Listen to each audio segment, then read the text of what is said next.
ጤና ይስጥልን የተወደዳችሁ ቤተሰቦቻችን እንደምን አላችሁ? የህወሓት የኤርትራና የብልጽግና ወታደራዊ ዝግጅት ከፍተኛ ፍርሃትን ፈጥሮ ቀጥሏል። በሰሜን ኢትዮጵያ ሰማይ ስርም ዳግም የጦርነት ደመና አጥልቷል። ከኤርትራ ድንበር እስከ ራያ ቆላማ ስፍራዎች፣ ከላስታ ተራራማ ቀጠናዎች እስከ ወልቃይት ጠለምት መስመር፣ ከተንቤን እስከ ደደቢት በረሃዎችም የከፍተኛ መሳሪያ ክምችት፣ የእግረኛ ሰራዊት ስለፋና ምሽግ ድልድሉ መጧጧፉ በመከራና ስቃይ ውስጥ ላለው ህዝብ ሌላ የመከራ እሳት ይዞበት መጥቷል። ቀጠናው አሁን ላይ ካለፉት የጥፋትና የጥቃት የውድመትና መተላለቅ ዓመታት በከፋ ሁኔታ በሌላ መተላለቁ ዋዜማም ላይ የቆመ ይመስላል። በዛሬው የግንባር መረጃ ቆይታችንም የባንኮችን የጥሬ ገንዘብ ሽሽት፣ የህወሓትና የኤርትራ ሰራዊት ጥምር ጦር ስለፋ፣ የሜካናይዝድ ጦር ጉዞና በብልጽግናም በኩል ያለውን የጥምር ጦሩ የተጠናከረ አዳዲስ ስምሪት እንቅስቃሴና ምሽግ ይዞታዎች በሁሉም ቀጠናዎች ላይ ከታማኝ ምንጮቻችን አሰባስበን ወደ እናንተ እያሻገርን የምንቆይ ይሆናል። እነዚህ ሶስት ኃይሎች በከፍተኛ ሁኔታ ከባድ መሳሪያዎቻቸውን እያስጠጉ በበርካታ አካባቢዎች ላይ ደግሞ በማህበረሰቡ ላይ ኮታ ጥለው ከፍተኛ የሆነ የደረቅ ሬሽን ስብሰባ ላይ ውለዋል። በዛሬው የግንባር መረጃ ቆይታችን የተባባሰውን እንቅስቃሴያቸውን የምትሰሙት ይሆናል። አብራችሁን ሆናችሁ መረጃውን ላይክና ሼር ቻናሉንም ሰብስክራይብ እያደረጋችሁ ለበርካቶች እንዲደርስ ታደርጉ ዘንድ እንጠይቃችኋለን። መልካም ጊዜ እንመኝላችኋለን።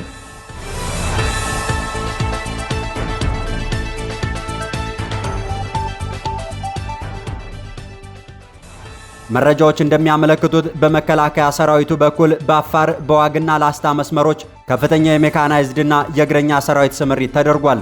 በተለይም ከላሊበላ እስከ ተንቤንና በርገሌ ባለው ቀጠና የሰፈረው ኃይል ከመደበኛ ወታደራዊ ካምፖች አልፎ በሲቪል ተቋማት ጭምር እንዲሰፍር መደረጉንና ከፍተኛ ኃይል መጠጋቱን ባሳለፍነው ሳምንት ወደ እናንተ ማድረሳችን ይታወሳል። አሁን በተሰማው መረጃ ደግሞ አሁን የገባው የመከላከያና መላው የብልጽግና ጥምር ጦር ለትልቅ ወታደራዊ ኦፕሬሽን የተዘጋጀ መሆኑን ወታደራዊ ምንጮቻችን አድርሰውናል።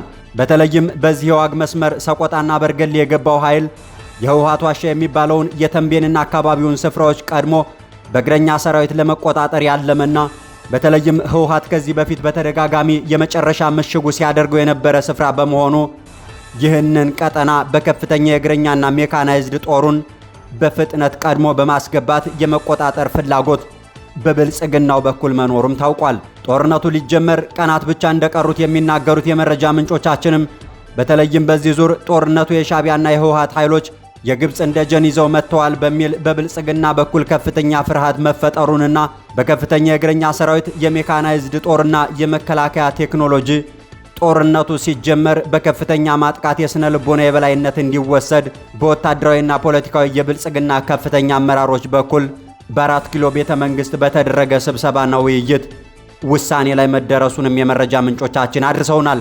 በ4 ኪሎ ቤተ መንግስት የብልጽግና ከፍተኛ ወታደራዊና ፖለቲካዊ አመራሮች ተሰባስበውም በተለይ የጦርነቱ ሂደት የሚዲያና ፕሮፓጋንዳ ተግባራቱን፣ የህዝብ ሞቢላይዜሽንና የዲፕሎማሲ ተግባራቱ ላይ ሰፊ ውይይት ማድረጋቸውንና ውሳኔዎችን ማሳለፋቸውን ጭምር የሚናገሩት የመረጃው ምንጮች ብልጽግና ጦርነቱን ለመጀመር ምናልባትም በጣት የሚቆጠሩ ቀናት ብቻ እንደቀሩት የሚያመላክቱ በርካታ ማሳያዎችም ተደምጠውበታል ተብሏል።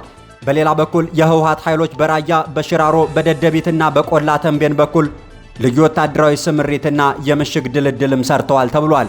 የህወሓት ኃይል እንደወትሮው ብቻውን ሳይሆን የኤርትራ ሜካናይዝድና እግረኛ ሰራዊትም ሰልፎ መምጣቱንና በትላንትናው የምሽት ዜና መዋዕላችንም በመቀሌና አካባቢው ላይ የሁለቱም ኃይላት ጦር መስፈሩንና ቀጠናውን መቆጣጠሩን ካደረስናችሁ በኋላ በዛሬው ዕለት በደረሰን መረጃ ደግሞ በርካታ የራያና ተንቤን መስመሮች ላይ ይህ የህወሓትና የኤርትራ ጦር ሰራዊት ሙሉ በሙሉ መቆጣጠሩ ተሰምቷል። ይሄኛው የጦርነቱ ዋዜማ ካለፉት ለየት የሚያደርገው የኤርትራ ሰራዊትና የህወሓት ኃይሎች በጋራ ከባድ መሳሪያዎችን እያጓጓዙ መሆኑ መደመጡና ግብፅንም በኋላ ደጀንነት ይዘው የጋራ ጠላታቸውንም አማራንና የብልጽግናን ስርዓት አድርገው መምጣታቸው ነው ተብሏል። ይህም በተለይም አማራን ጠላት የማድረጉ ጉዳይ ደግሞ የብልጽግናው መንግስት የሚጋራቸው ተግባርም ሆኖላቸዋል።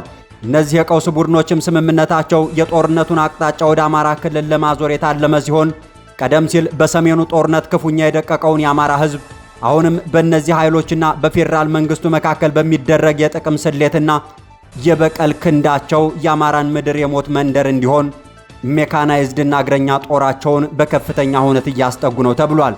ጦርነቱን ወደ አማራ ክልል ድንበሮች የመግፋቱ ጥረትም የአማራን ሕዝብ ደጅና ማሳውን የጦርነት አውድማና የሞት ምድር የማድረግ የሶስቱም ኃይላት ፍላጎት እንደሆነ ታውቋል።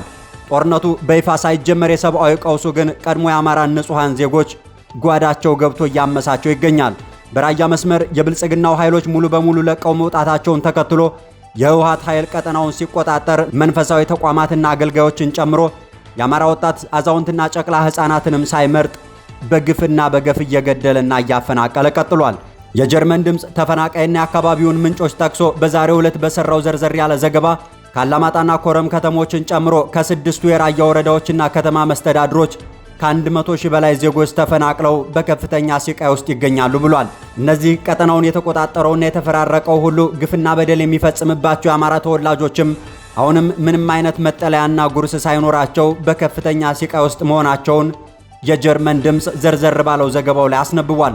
እነዚህ ወገኖች ያለ መጠለያና ያለ ምግብ እጅግ አስከፊ ሁኔታ ላይ ይገኛሉ ያለው የጀርመን ድምፅ የህወሓት ቡድን የሻቢያን ጦር አዝሎ የንጹሃን ግድያ፣ የሀብትና ንብረት ውድመትና ዝርፊያዎችንም ሲፈጽም የቻሉት ብቻ ሸሽተው መምጣታቸውን ነግረውኛል ሲል ባሰፈረው ዘገባ ላይ አረጋግጧል።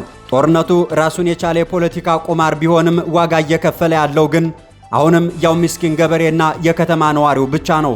የህወሓት ቡድን በራያ አካባቢዎች ላይ ካደረገው ወታደራዊ ስምሪትና የምሽግ ድልድል ባሻገር ከፍተኛ የሆነ የደረቅ ሬሽን ስብሰባ ላይ ነውም ተብሏል። ተመሳሳይ ዝግጅት ላይ ያለው የብልጽግና ኃይል በበኩሉ በአፋር በአበርገሌና በወልቃይት ጠለምት መስመሮች ከፍተኛ ኃይል ሲያስጠጋ ደረቅ ሬሽንም ከህዝቡ እንዲሰበሰብ አዟል ተብሏል። ከዚህ ባሻገር በሰሜን ወሎ በዋግምራ ብሔረሰብ አስተዳደርና በወልቃይት ጠገዴ ሰቲት ሁመራ ዞኖች ያሉ ሁሉም የጤና ተቋማት ለመከላከያ መታከሚያ እንዲሆኑ ተኝቶ ታካሚዎችና በሆስፒታሉ የሚኖሩ የጤና ባለሙያዎችን እንዲያሰናብቱ በታዘዘው መሰረት ሆስፒታልና ጤና ጣቢያዎቹ ህሙማኖቻቸውን እያሰናበቱ መሆኑን መዋዕል ሚዲያ ከታማኝ ምንጮቹ ሰምቷል።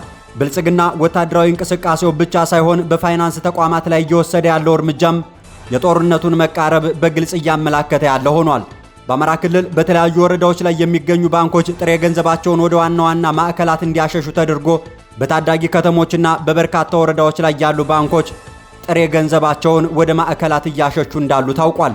ይህ እርምጃ በብልጽግናው ዘንድ ትኩረታችንን ከህወሓትና ከኤርትራ ኃይል ጋር ስናደርግ ፋኖ ወረዳዎችን ይቆጣጠራል ከሚል ስጋት የመነጨ እንደሆነ ሲታወቅ፣ ሁኔታውም አሁን ላይ በየአካባቢው ያለው የጸጥታ ሁኔታ መላላትና የመንግስትን መዋቅር መዳከም ቁልጭ አድርጎ የሚያሳይ ሆኗል። ህዝቡ በኢኮኖሚ ደረጃ ተስፋ እየቆረጠ ባለበት በዚህ ወቅት የባንኮች እንቅስቃሴ ለነጋዴውና ለማህበረሰቡ ከጦርነቱ ጎን ለጎን ትልቅ የጭንቀት ምንጭ ሆኗል። በዚህ ላይ ይባስ ብሎ ደግሞ የኢራን ጦርነት ተጽዕኖ እያሳደረብን ነው በሚል በዛሬው ዕለት የነዳጅ ዋጋን በሊትር 202 ብር እንዲገባ የብልጽግናው መንግስት ውሳኔ አሳልፎ አሳውቋል።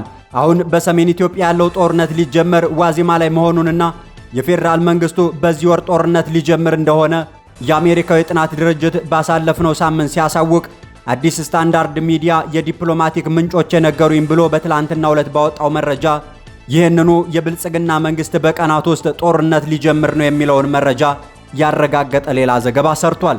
መዋዕል ሚዲያ ያሰባሰባቸው መረጃዎችና የግንባር እንቅስቃሴዎችም ይህንኑ የሚያረጋግጡ ሆነው የጦርነት ጉዞውም አንድ ፊሽካ ብቻ እየተጠባበቀ ይገኛል። ሀገሪቱ በመላው አካባቢዎች ላይ እንዲህ የጦርነት ነጋሪት ጉሰማና የንጹሃን ፍጅት ሲያምሳት፣ በወለጋ መስመር ባለው ሌላው የቀውስ ማዕከል ደግሞ የኦሮሚያ ክልል ከፍተኛ ሰራዊት አስገብቶ በማህበረሰቡ ላይ እየፈጸመ ባለው ጥቃት በርካታ ሰዎች መገደላቸው ሲሰማ፣ ራሳቸውን ለመከላከል የተደራጁት የአካባቢው ተወላጆችም ከገባው ጦር ጋር እየተዋደቁ አንድ ሳምንት ማሳለፋቸው ተሰምቷል። በቀጠናው የነበረው የመከላከያ ሰራዊት ወደ ሰሜን ኢትዮጵያ መንቀሳቀሱን ተከትሎ ክልላዊ ጸጥታውን በራስ አቅም ሸፍን የሚል ትዕዛዝ የደረሰው የኦቦ ሽመልስ አስተዳደርም ሁኔታውን ለበቀልና ዝርፊያ እየተጠቀመበት ነው ተብሏል። በሁሉም የወለጋ ዞኖች ላይ በተሰጠው አዲስ ወታደራዊ ጥምረት በበርካታ የአማራ ተወላጆች ላይ ግድያ፣ የሀብትና ንብረት ውድመትና ማፈናቀል እየተፈጸመ መሆኑ ሲሰማ፣ የህወሓት ኃይልም ኦሮምኛ ተናጋሪ ወታደሮችን መልምሎ ወደ ወለጋ ማስገባቱ ታውቋል። የኦሮሞ ነጻነት ሰራዊት፣ ጋቸና ሲርና የኦሮሞ ልዩ ኃይል፣ የህወሓት አዲስ ታጣቂ፣ የክልሉ ፖሊስና ሌሎችም አማራ የሚባልን ማህበረሰብ የጋራ ጠላት አድርገው ከፍተኛ ጥቃት መክፈታቸው ተሰምቷል። ሆኖም ተቀናጅቶ በገባው ጦር ከፍተኛ የህልውና አደጋ ውስጥ የገባው የአካባቢው ማህበረሰብም ራሱን ለህልውና ዘመቻ አሰባስቦ በመመከት በበርካታ አካባቢዎች ላይ እየተዋጋ አንድ ሳምንት እንዳሳለፈም ታውቋል። በዚሁ የወለጋ አካባቢዎች ላይ ለዓመታት የዘለቀ ግፍና በደል በህዝብ ላይ እየተፈጸመ መሆኑን ዛሬ ባወጣው ሪፖርት ላይ ያጋለጠና ያረጋገጠው አምነስቲ ኢንተርናሽናል ሁኔታና አካባቢው እጅግ በከፋ ሁነት ውስጥ መሆኑንም አንስቷል። አምነስቲ ኢንተርናሽናል በኦሮሚያ ክልል ከ2011 ዓ.ም ጀምሮ በሚካሄደው ግጭት የኦሮሞ ነጻነት ሰራዊት በቡድን አስገድዶ መድፈርን፣ የወሲብ ባርነትን፣ ከህግ ውጭ የሆነ ግድያንና ስቅየትን ጨምሮ በቄለም ወለጋ ዞን ሳዮና አንፊሎ ወረዳዎች ከ2012 እስከ 2016 ዓ.ም የፈጸማቸው የሰብአዊ መብት ጥሰቶች የጦር ወንጀሎች ሊሆኑ የሚችሉ ናቸው ብሏል። በአምነስቲ ኢንተርናሽናል የምስራቅና ደቡባዊ አፍሪካ ቀጠና ዳይሬክተር ቲጌሬ ቻጉታህ ባለስልጣናት የወታደራዊ ቡድኑ አባላት የፈጸሟቸውን ጥሰቶች እንዲመረምሩ ተቋሙ ዛሬ ባወጣው ሪፖርት ላይ የጠየቁ ሲሆን ዓለም አቀፍና የአፍሪካ የመብት ተሟጋጆችም ባለስልጣናት ወንጀለኞችን ተጠያቂ ለማድረግና ተጎጂዎችንና ከጥቃቱ የተረፉትን ፍትህ እንዲያገኙ ለማድረግ ፈጣን ገለልተኛና ጥልቅ ምርመራ እንዲያደርጉ መጠየቅ አለባቸው ብለዋል። በአማራ ክልል ባለው የግንባር መረጃ የመከላከያና የፋኖ ኃይሎች ዛሬም በበርካታ አካባቢዎች ላይ እየተዋጉ ሲሆን የመከላከያ ሻምበል አዛዡ ደግሞ 25 ሰራዊታቸውን ከነሙሉ ትጥቃቸው ይዘው ወደ ፋኖ መቀላቀላቸው ተሰምቷል። የአማራ ፋኖ ብሔራዊ ንቅናቄ አፋብን ዳግማዊ አጤ ምኒልክ ዕዝ የህዝብ ግንኙነት ክፍል ለመገናኛ ብዙሃን በላከው መረጃ የብልጽግና ሰራዊት ሻምበል አዛዡ የሚመሯቸውን 25 የሰራዊት አባላትና ሙሉ ትጥቃቸውን እንደያዙ ፋኖን ተቀላቅለዋል ብሏል። የዳግማዊ አጤ ምኒልክ ዕዝ ልጅ ኢያሱ ኮር 23ኛ ክፍለ ጦርን የተቀላቀሉት የብልጽግናው ሰራዊት አባላት በቅርቡ የተደራጁ 11ኛ ዕዝ አባላት ሲሆኑ በዙ ውስጥም የ203ኛ ኮር 83ኛ ክፍለ ጦር ሰራዊት አባላት እንደነበሩ ተገልጧል። የተወደዳችሁ ቤተሰቦቻችን የሰዓቱ ጥንቅራችን በዚህ ተጠናቋል። በግንባር ያሉ ትኩስ መረጃዎችን እየተከታተልን በፍጥነት ለማድረስ ቃል እየገባን ቻናሉን ሰብስክራይብ፣ መረጃዎቹንም ላይክና ሼር ታድርጉ ዘንድ እንጠይቃችኋለን። መልካም ጊዜ እንመኝላችኋለን።